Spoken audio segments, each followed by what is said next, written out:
আসসালামু আলাইকুম এভরিওয়ান। আজকের রেসিপি লাউ শাক দিয়ে লট্টে শুটকি। প্রথমে আমরা লট্টে শুটকিগুলো ভালোভাবে কেটে বেছে নেব। এরপর শুটকিগুলা গরম পানিতে 10 মিনিট ভিজিয়ে রাখবো পরিষ্কার। এরপর একটি প্যানে তেল গরম হলে কেটে রাখা শুটকিগুলো লবণ হলুদ দিয়ে হালকা করে ভেজে নেব।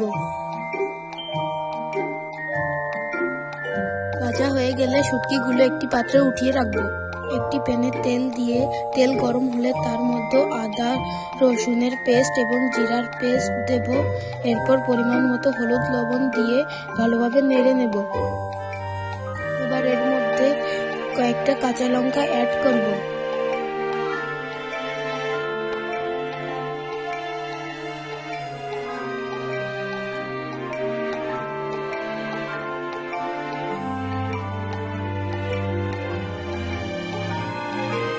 এবার লাউ শাকগুলো দিয়ে দেব।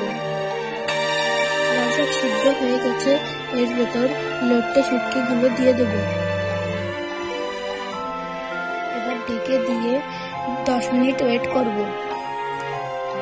এভাবে 10 মিনিট রান্না করলে আমাদের লট্টে শুটকিগুলো প্রস্তুত। এবার ফ্লেভারের জন্য কিছু ধনেপাতা অ্যাড করব। আমাদের লট্টে শুটকি রান্না হয়ে গেছে, এবার একটি পাত্রে উঠিয়ে নেব।